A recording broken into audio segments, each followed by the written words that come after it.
وہ مختلف جگہوں پر گئے. انہوں نے 3 بادشاہوں کو سرو کیا جن میں ایڈورڈ 3, رچرڈ دوم اور ہنری 4 ہیں. یہ رائل کورٹ کے ممبر رہے. کاؤنٹس آف السٹر کے پاس یہ ایک بہت بڑی ذمہ داری کے طور پر رہے. انہوں نے انگلش آرمی میں بھی شمولیت اختیار کی. 100 ایئرز وار جو ہے انہوں نے فیس کی. بلیک ڈیتھ انہوں نے فیس کی. اور ایک سب سے اہم واقعہ ہوا, یہ 1360 میں اریسٹ ہو گئے تھے 100 ایئرز وار میں, اور انہیں 16 پاؤنڈ کی بہت بھاری رقم دے کر چھڑوایا گیا تھا. یہ اس دور کی بات ہے جب 1 پاؤنڈ 6 مہینے ایک آدمی استعمال کر سکتا تھا. تو اتنی بڑی رقم دے کر انہیں چھڑوایا گیا تھا. پھر یہ ہوا کہ کنگ ایڈورڈ جو ہیں وہ 1377 میں وفات پا گئے اور ان کی جگہ لی رچرڈ دوم نے. اور ایک بہت ہی بڑے رائٹر ہیں جان وکلف, انہوں نے بائبل کو ٹرانسلیٹ کیا تھا. اور سب سے اہم بات یہ کہ ان کی وجہ سے ایک لولارڈ موومنٹ شروع ہوئی تھی جس میں پروٹیسٹنٹ جو ہیں انہیں انفلوئنس کیا گیا تھا. تو یہ چیزیں آپ نے پیپر کے نقطہ نظر سے ذہن نشین رکھنی ہیں. شاعر کی حیثیت سے چوسر کی کچھ تربیت فرانسیسی اور لاطینی ادب کے مطالعے سے ہوئی, کچھ زندگی کے تجربات اور مشاہدے سے, ورنہ تو وہ محض کتابی کیڑا تھے. نہ ہی شیکسپیئر اور ملٹن کی طرح ان کا کوئی ویژن تھا, نہ دنیا دار اور دوست دار آدمی تھے. یہ ہر طبقے کے لوگوں میں گھل مل کر انہوں نے انسانی کردار اور نفسیات کے بارے میں براہ راست علم حاصل کیا. اسی وجہ سے کردار نگاری میں انہیں ایسا کمال حاصل ہو گیا کہ ان کی نظموں اور کہانیوں کے کردار بالکل حقیقی نظر آتے ہیں. آگے بڑھتے ہیں دوستو, تو ان کے جو شاعری ہے وہ 3 پیریڈز میں ڈیوائیڈ ہے. فرینچ پیریڈ جو 1360 سے 1372 میں ہے, انہوں نے اس دور میں فرانسیسی شاعری کی. اس کے بعد ہے جی لیٹن پیریڈ, یہ 1373 سے 1384 تک چلتا ہے. اور لاسٹ ہے جی انگلش پیریڈ, بہت ہی اہم پیریڈ ہے, یہ 1385 سے 1400 تک چلتا ہے. تو بات کرتے ہیں جی سب سے پہلے فرانسیسی ماڈلز کی. فرینچ پیریڈ میں سب سے اہم کارنامہ جو تھا ان کا, وہ اس دور کی بہت ہی مشہور طویل فرانسیسی نظم تھی جس کا نام تھا لے رومن دی لا روز. انہوں نے اسے ٹرانسلیٹ کیا اور نام انہوں نے اس کا رکھا تھا روماؤنٹ آف دا روز. انگلش میں اس کا ترجمہ کیا گیا. یہ نظم عہد وسطیٰ کے فرانسیسی, رومانوی اور درباری داستانوں پر مبنی ہے. اس ترجمے کو چوسر کی شاعری کا آغاز کہا جا سکتا ہے. اس کے بعد انہوں نے دا بک آف ڈچز کے عنوان سے ایک منظوم مرثیہ, یہ ایک ایلیجی ہے, 1368 سے 1372 میں انہوں نے یہ لکھی تھی. اور یہ بیسیکلی کومیموریٹ تھا ڈچس بیلنچے آف لینکاسٹر کے, جو وائف آف جان گانٹ ہیں, جن کا میں نے آپ کو پہلے ذکر کرتے ہوئے کہا تھا کہ میں بعد میں ان کے بارے میں بتاؤں گا. یہ کنگ ایڈورڈ 3 کے بیٹے تھے اور ان کی بیوی تھیں جو بلیک ڈیتھ میں مر گئیں. تو اس پر انہوں نے یہ دا بک آف ڈچز کے نام سے شاعری کی تھی. یہ جان گانٹ جو ہیں یہ بعد میں ان کے بردر ان لا بھی بنے, یعنی کہ انہوں نے تیسری شادی جیفری چوسر جو ہیں ان کی سسٹر, جو کہ ایک نن تھی, راہبہ تھی, ان کے ساتھ شادی کی تھی. تو اب آپ دیکھ لیجئے کہ ان کا کتنا اثر رسوخ تھا. اچھا, ایک چیز آپ کو اور بھی بتا دوں کہ یہ مرثیہ کے انداز میں یہ لکھی گئی نظم تھی, اور اس دور میں اے بی سی کے عنوان سے مذہبی شاعری کے انداز میں لکھی گئی نظم بھی چوسر کی ابتدائی شاعری میں شمار ہوتی ہے. اس نظم کا ہر بند یعنی سٹینزا جو ہے حروف ابجد یعنی الفابیٹ کے ایک ایک الگ الگ حرف سے شروع ہوتا ہے. بہت اہم جانکاری ہے یہ. پھر ان کا دوسرا پیریڈ دیکھتے ہیں جو کہ لیٹن پیریڈ ہے. چوسر کے دوسرے دور کو جو 1373 سے 84 تک ہے, اسے اٹالین جو ایفیکٹ ہے اثرات کے تحت لکھی گئی نظموں میں, جن میں بالخصوص ڈانٹے ہیں جن کی ڈیوائن کامیڈی ہے, اور بوکیشیو ہیں جن کی نظموں سے یہ بہت زیادہ متاثر ہوئے. ان کا بہت ہی زیادہ اثر ہے. انہوں نے ان کو پڑھا, ان کا وزٹ ہوا جب لیٹن میں, تو انہوں نے وہاں پر دیکھا کہ یہ کس طرح کی شاعری کر رہے تھے ڈینٹے اور بوکیشیو, تو انہوں نے اس کو اپنی شاعری میں پیش کیا. ان کا سب سے اہم کام ہے جی دا پارلیمنٹ آف فاؤلز, جو 1382 میں یہ لکھی گئی. پرندوں کی ڈرامائی اور طنزیہ گفتگو کو انہوں نے اس میں پیش کیا بہت ہی دلچسپ انداز میں. ان کی دوسری نظم جو ہے وہ ہے جی ٹرالیس اینڈ کریسیڈا. یہ 5 بکس پر مشتمل ہے جو 1382 سے 1386 میں لکھی گئی. اس نظم میں شہزادے ٹرائلس کی کریسائڈ نامی دوشیزہ سے عشق کی داستان ہے. عورت کی مظلومیت کی عکاسی کی جاتی ہے دا اسٹوری آف گزلڈ میں بہت ہی خوبصورتی کے ساتھ. اچھا جی, پھر مزاحیہ فینٹیسی یعنی کامک فینٹیسی کے طور پر انہوں نے ایک نظم لکھی دا ہاؤس آف فیم. یہ 1378 to 1383 میں یہ لکھی گئی تھی. انسانی حقوق کا بہت ہی دلچسپ اظہار ہے. اس میں سنجیدہ غور و فکر کے بھی کئی پہلو سامنے آتے ہیں. اب بیسک پیریڈ کی طرف بڑھتے ہیں جو جیفری چوسر کا ہے, انگلش پیریڈ. یہ تقریباً 1385 سے 1400 تک چلتا ہے. چوسر کا تیسرا دور جو ہے یہ انگلش دور کہلاتا ہے, کیونکہ اس دور میں چوسر نے فرانس اور اٹلی کے اثرات سے منہ پھیر کر, اہم بات ہے کہ فرینچ جو پیریڈ تھا پھر اٹالین پیریڈ تھا, انہوں نے کہا کہ اب کچھ نیا ہونا چاہیے, اور پھر انہوں نے کیا کیا, اپنی خداداد تخلیقی صلاحیتوں کا استعمال خالص انگریزی زبان میں کیا. انہوں نے سب سے پہلے ایک بک لکھی the legend of good woman.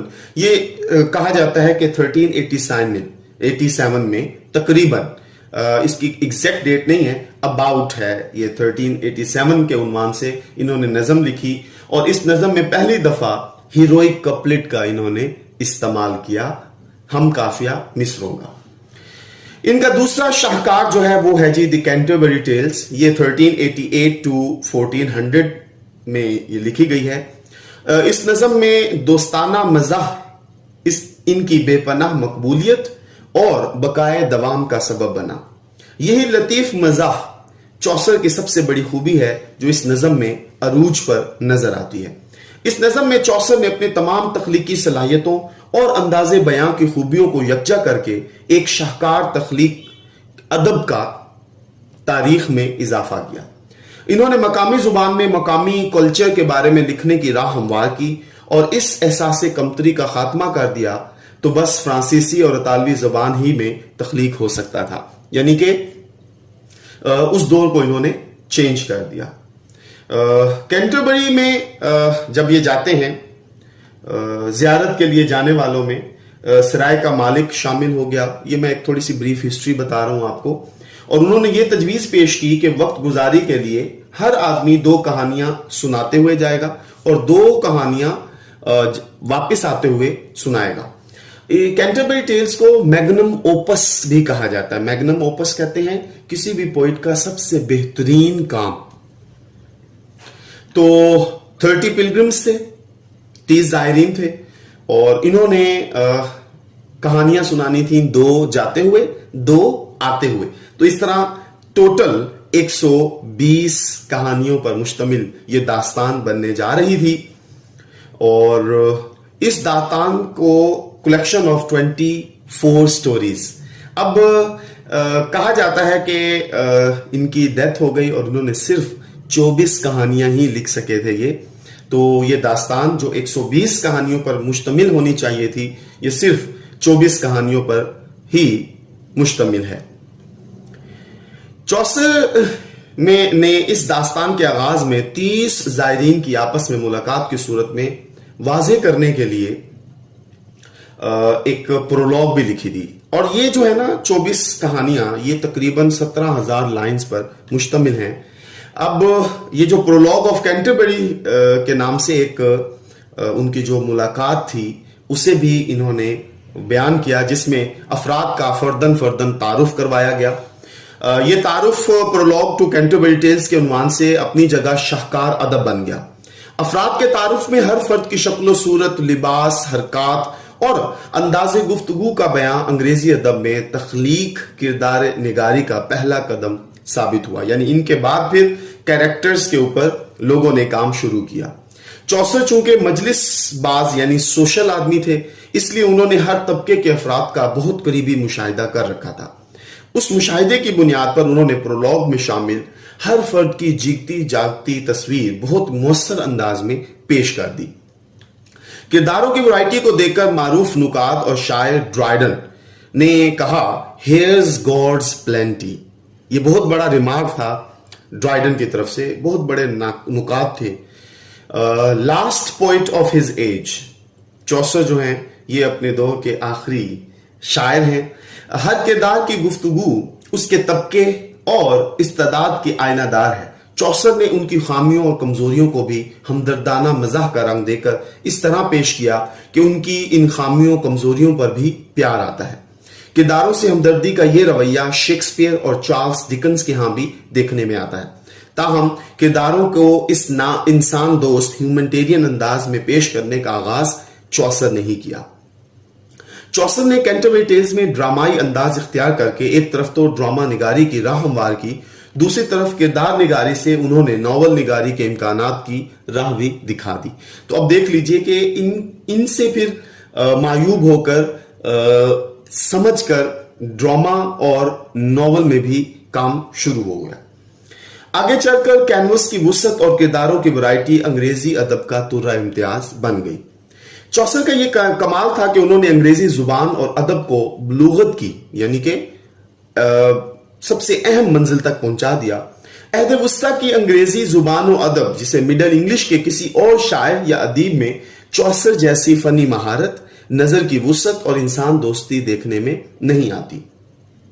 یہ خوبیاں چوسر کے بعد شیکسپیئر نے پہلے کسی اور شاعر یا ادیب کی تحریروں میں ہمیں نظر نہیں آتی. تکنیک اور بصیرت کا ایسا امتزاج صرف شیکسپیئر کے ہاں ہی نظر آتا ہے. داستان گوئی کے فن میں شیکسپیئر سے پہلے چوسر کا کوئی بھی ہم پلہ نظر نہیں آتا. تو انہیں ہم last poet of his age بھی کہہ سکتے ہیں. اب سب سے اہم بات یہ ہوئی کہ 1400 میں جب یہ وفات پا گئے تو چونکہ یہ ویسٹ منسٹر میں رہتے تھے، کورٹس میں ہم نے ڈسکس کیا کہ ان کا بڑا اثر رسوخ تھا، تو انہیں ویسٹ منسٹر ایبے میں دفن کر دیا گیا.